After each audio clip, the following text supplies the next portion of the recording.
Latest updates ఎప్పటికప్పుడు పొందడానికి big TV WhatsApp channel follow అవ్వండి. లింక్ డిస్క్రిప్షన్ లో ఉంది.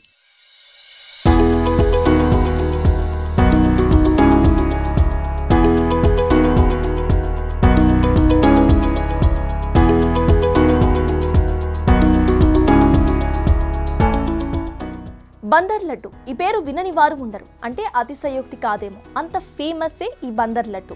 నెయ్యితో తయారయ్యే ఈ లడ్డు తిన్నవారందరికీ కూడా ఈ పేరు వింటే నోరూరటం ఖాయం. మార్కెట్లో ఎన్నో రకాల లడ్డూలు ఉన్నా బందర్ లడ్డూకు ఉండే ప్రత్యేకత వేరని చెప్పాలి.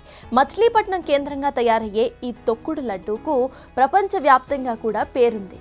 దశాబ్దాల చరిత్ర కలిగి ఉన్న ఈ బందర్ లడ్డు గురించి అనేక సినిమాల్లోనూ వర్ణించారు. అయితే ఈ బందర్ లడ్డు ఇంత ఫేమస్ కావడానికి అసలు కారణం ఏమిటో చూద్దామా? అయితే చలో బందర్.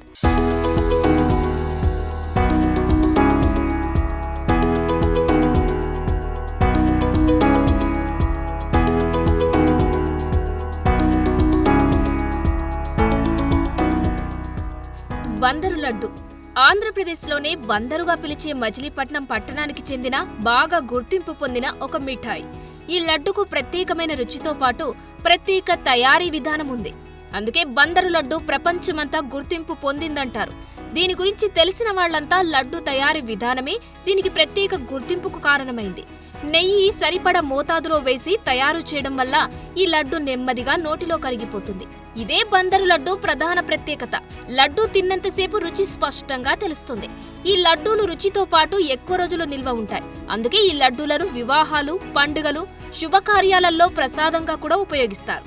బందరు లడ్డు రుచి, నాణ్యత కారణంగా దేశవ్యాప్తంగా ప్రత్యేకమైన గుర్తింపు పొందిన మిఠాయిగా రికార్డులోకి ఎక్కింది.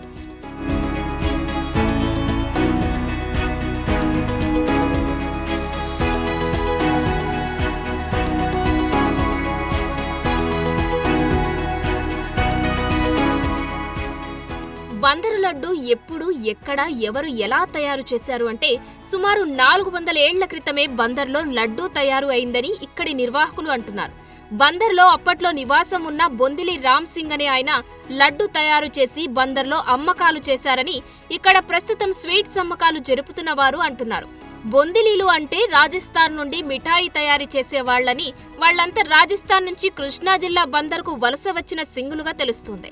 రాజస్థాన్ నుంచి వచ్చిన బందరులో స్థిరపడిన వారంతా మిఠాయి తయారీదారులలో పేరొందిన వారు కావడం, వారిలో సర్వశ్రీ బొందిలి రామ్ సింగ్, నాట్ సింగ్, జగన్నాథ సింగ్, ఠాగూర్ సింగ్లు అప్పట్లో మిఠాయి తయారీదారులు అని తెలుస్తుంది. వీరంతా నల్లహాల్కా, తొక్కుడు లడ్డూలు బందరు వాసులతో పాటు ప్రపంచానికి రుచి చూపించారని తెలుస్తుంది.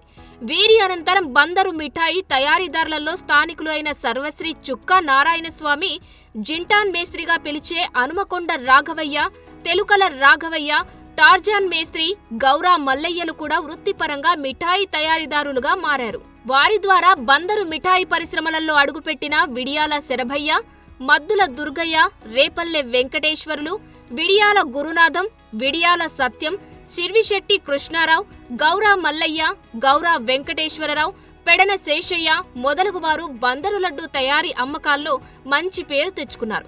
అందుకే బందరు తొక్కుడు లడ్డుకు సాటి వేరొక లడ్డు పోటీలో లేదని చెప్పాలి. పటిక బెల్లం పలుకులతో పాటు మరికొన్ని పదార్థాలు నాణ్యమైనవి వేసి బందరు లడ్డు తయారు చేయడం అంటే నాణ్యతకు పెద్దపీట అంటారు ఇక్కడి తయారీదారులు. 2012 డిసెంబర్ నెలాఖరున తిరుపతిలో జరిగిన ప్రపంచ మహాసభలలో బందరు నుండి బందరు తొక్కుడు లడ్డు గౌరా మల్లయ్య ప్రత్యేక స్టాల్ ఏర్పాటు చేసి అక్కడే తయారు చేసి ప్రముఖులకు, ప్రతినిధులకు చూపించారు. బందరు తొక్కుడు లడ్డు పేటెంట్ పొందే దిశగానే నాడు అడుగులు పడ్డాయని ఇక్కడి లడ్డు తయారీదారులు అంటున్నారు. 4-5 అవర్స్ పడుతుంది. ఒక వాయిదా 15 కేజీలు వాయిదా అంటే 5 అవర్స్ మినిమం పడుతుంది. అరగంటకి గంటకి ఒకసారి పోటీ వేయించుకోవాలి. మినిమం 10 నిమిషాలు, పావు గంటన్నా పోటీ పడాలి. అలా పడుకుంటా కొంచెం కొంచెం పాకం ఎక్కించుకుంటా ఉండాలి. ఉంటే అప్పుడు మీకు లడ్డు టేస్ట్ అనేది ఆ ప్రాసెస్ అలా నడుస్తూ ఉంటుంది.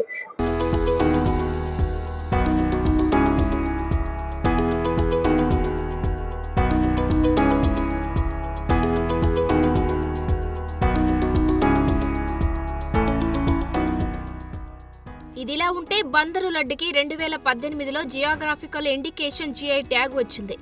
జియా ట్యాగ్ అనేది ఒక ప్రాంతానికి చెందిన ప్రత్యేక ఉత్పత్తులకిచ్చే గుర్తింపు. ఇది ఆ ఉత్పత్తి ప్రత్యేకతను, ఆ ప్రాంతానికి చెందిన రుచిని, చరిత్రను, ప్రాధాన్యతను గుర్తించడానికి ఉపయోగపడుతుంది. బందరు లడ్డూకి జిఐ ట్యాగ్ అనేది ఆ ప్రాంతంలో ప్రత్యేకంగా తయారు చేయబడే విధానం, పదార్థాలు, రుచి ద్వారా లభించింది. బందరు లడ్డుకు జిఐ ట్యాగ్ లభించడంతో ఈ లడ్డు ఇతర ప్రాంతాల్లో దేనికి పోలిక లేని ప్రత్యేకతగా గుర్తింపు పొందింది.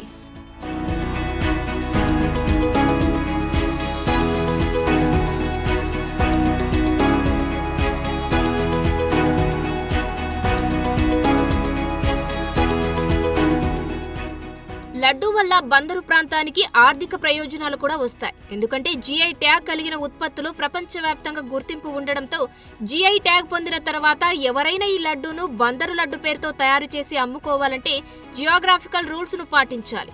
అదనమాట బందర్ లడ్డు హిస్టరీ. ఇప్పుడు చెప్పండి, ఈ బందర్ లడ్డు గురించి తెలుసుకుంటూ ఉంటే మీకు కూడా నోరూడుతుంది కదా. అయితే ఈసారి మిఠాయి దుకాణంకు వెళ్ళినప్పుడు తప్పకుండా బందర్ లడ్డు రుచి చూడండి. ఎలా ఉందో కామెంట్ చేయండి. For more videos like this, subscribe Big TV channel.